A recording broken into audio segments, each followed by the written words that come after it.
know where this baby is, but it's got to be found. Ethan doesn't have her. You don't have her. Where did this baby go? I don't know.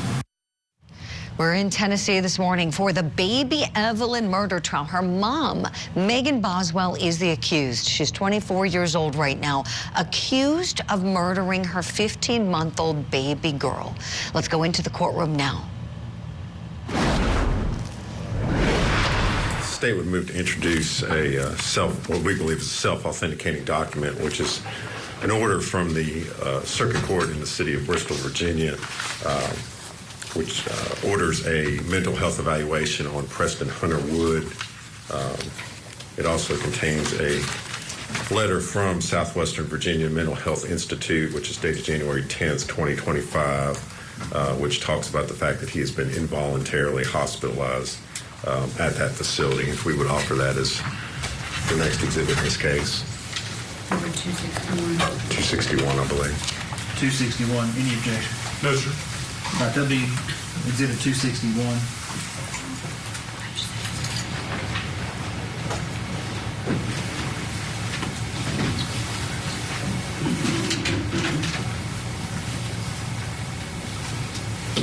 All right.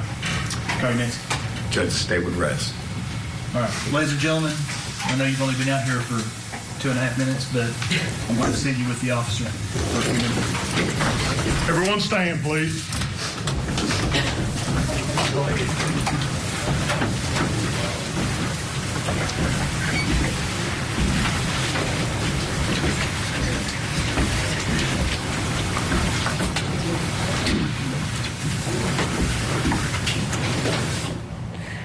Here we have it. The state rests its case. So they've put in everything they believe they need to prove that Evelyn Boswell murdered her daughter. Now, they can still do rebuttal after the defense gets its opportunity to present. But first, the defense has to present a motion for judgment of acquittal or directed verdict, depending upon the state. Let's listen. Counts. Just briefly, I'll go through them. As it relates to the first 3 homicide counts, the state has failed to prove the cause of death, which is required to be proven beyond a reasonable doubt. I understand the burden here is that the state has to prove it in a light most favorable to the state. The court has to look at it from that standpoint. Even when looking at that, Dr. Schmidt testified to various, although she stated that she believed it was asphyxia, she later under cross-examination admitted it could have been a SIDS death. She admitted that it could have been a heart issue, or it could have been a laryngeal spasm that caused the death. She really couldn't specify the manner of death. When it came to Dr. Malushnik, she testified that she felt like it was asphyxia caused by being placed in the trash can, but ultimately she did answer that she could not conclusively say that the baby was alive or dead before being placed in the trash can. As it relates to count 1 in premeditation, there is no evidence whatsoever in this case of premeditation. So those are the 3 murder counts.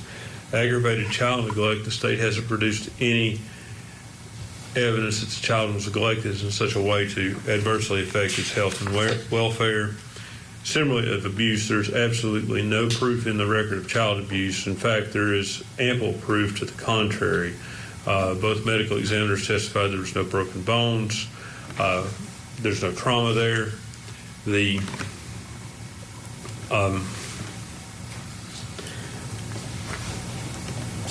There's testimony, I think, from 6 lay witnesses talking about Megan was a good mother, a loving mother. They never saw any signs of abuse. The pediatrician testified that she never saw any signs of abuse, or she would have reported it under her duty under the law. So those are my arguments to those counts. As it relates to tampering with evidence, I'll leave that to the court's good discretion. False report, obviously, there is, as it relates to those, there is a double jeopardy issue that the court will have to address if the jury returns multiple verdicts on those, but I will leave those for now, but I do move for a judgment of acquittal without further argument.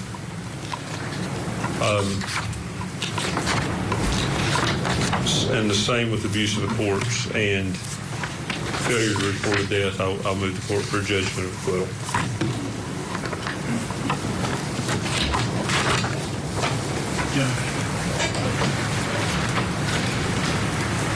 I'll be brief, Judge. Of course, the court reviews this motion in viewing the evidence in the light most favorable to the state. As far as Mr. Scott's argument regarding premeditation, I think the proof's been pretty clear in this case. The child's found upside down, stuffed into a trash can with its head wrapped in a blanket, and then on top of that, there's a substantial amount of aluminum foil. I think that clearly shows an intent to murder.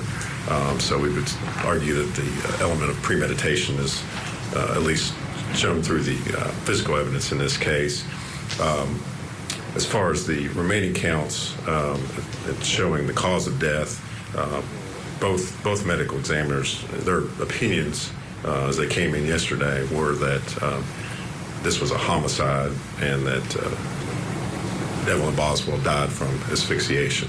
Mr. Scott certainly challenged and threw some other possibilities out there, but at the end of the day, that was their opinion as to the cause and manner of death. So I believe that the proof has been sufficient at this point to show how the child died and to let the jury make decisions on all the remaining counts. All right. Of course, as Mr. Scott and the general has stated, when viewing the evidence in light of the Rule 29 motion for judgment of acquittal, the court's required to view the evidence in the light most positive to the state. And looking at these charges and the proof through that lens, with regard to count 1, premeditation, I think coupled with the physical evidence of the way the child was wrapped and placed in the trash can, when you couple that with the voluminous amount of evidence where the defendant was giving different stories as to where the child was, as to how the child was doing. When you look at that count in light of the statements the defendant was making on social media, the fact that there seemed to be, from the proof, there seemed to be a cutoff date where before that date, the defendant seemed to be very caring for the child, and after that day, there was story after story about where the child was. The defendant appeared to have moved on to other things. And I think when you take all that evidence, and a lot most favorable to the state, that the jury would be able to find premeditation. As for the cause of death, both medical examiners stated that in their professional expert opinion, the cause of death was asphyxiation. Again, Mr. Scott did a good job cross-examining those witnesses to introduce other potential theories. But the course of the opinion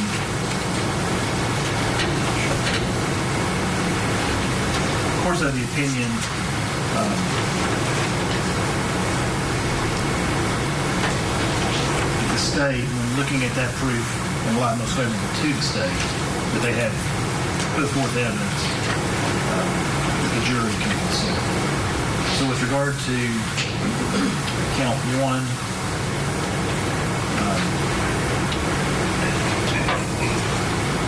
I want to deny the motion for judgment of acquittal. With regard to counts 2 and 3, the abuse or the neglect, I think that taken in the light most favorable to the state, the fact that that child was wrapped and placed in the garbage can, I think the jury can look at that. And I think that those facts taken along with all the other proof in the case. There was testimony that the child was filthy, dirty toward the time late November, early December. I know that the one babysitter testified how dirty the child was. We saw pictures of the living condition of that trailer when the gentleman was cleaning it out. And I think that taking all that together, the jury would be warranted in finding abuse or neglect. And I think that taking the light most favorable to the state, that those two counts would survive the Rule 29 motion. And I'm going to deny the motion with regard to those two counts as well. With regard to the tampering with evidence and false report charges, as well as the abuse of the courts and failure to report, when the court looks at all the statements, all the messages, all the social media posts, when you take those as a whole and view them in a light most favorable to the state,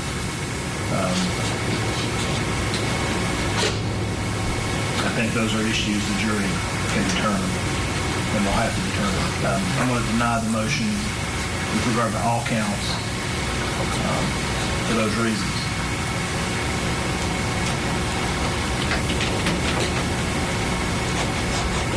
Mr. Scott, first question that I have for you is, will the defendant testify? Judge, we're prepared to state at this time the defendant will not be testifying. All right. In that case, we have to go through the Mullen versus State questioning. And I'm going to hand this down and let you do that. Judge, for the purposes of the record, would you like her to come to the... No, just put the microphone back up on the table for that. We just need to make sure she's recorded.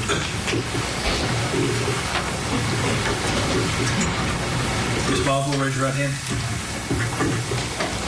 You solemnly swear or affirm the testimony you're about to give will be the truth, the whole truth, and nothing but the truth, ma'am? Yes, sir. Go ahead, Mr. Scott.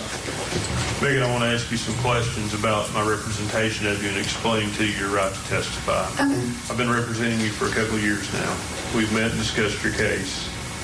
You need to answer out loud. Yes. Okay. And part of that, I've talked to you about you have the right to testify. Is that right? Yes. And if the jury can't hold it against you if you don't testify. Do you understand that? Yes. Do you understand you have a right not to testify? Yes. Okay. And if you decided you wanted to testify, I couldn't stop you from that. Judge Goodwin couldn't stop you. Mr. Harper couldn't. That's solely your decision. You understand that? Yes. And after consulting with me and looking at the evidence and hearing the proof here in court, have you made a decision as whether or not you want to testify? Yes, I have. Do you want to testify? No. I think I covered it, Judge. Approach. Yeah.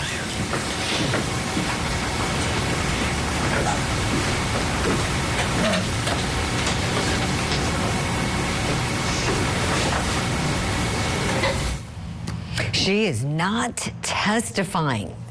What do you think of that move by Megan Boswell? Hit us up on social media. Let us know. I'm enjoying seeing all of your tweets this morning. Let me bring in our legal analyst guest, attorney Randolph Rice, and get his thoughts. Randolph, what do you think about Ms. Megan's decision there? I think it's a smart decision. I think she gets on that stand and she just can't keep all of her stories straight. And the prosecution's going to lay one story after another story about what she told the detectives and the TV stations. And she's not going to have an explanation as to what she said those days 4 years ago. So I think it's smart that she's not taking the stand. At this point now, it's a question of what the defense's move is going to be. Are they going to bring in forensic pathologists to challenge the time of death or how that baby died, or are they going to rest and leave it out of the jury's hand? You read my mind, Randolph. You're right. You raised the $1 million question. Are they going to present a case? What's that like when you have that opportunity to either just make the Commonwealth or the state meet their burden, or to say, you know what, we want to take it a step further and show the jury something? Yeah, I think they've pulled the thread a little bit. And actually, I kind of noticed it in Judge Goodwin's rulings on the motion for judgment of acquittal. If you noticed, he paused a little bit when he was thinking about when the baby died. Did the baby die from a medical reason or SIDS? Or did the baby die when she was placed in that trash can wrapped in the aluminum foil in the blanket?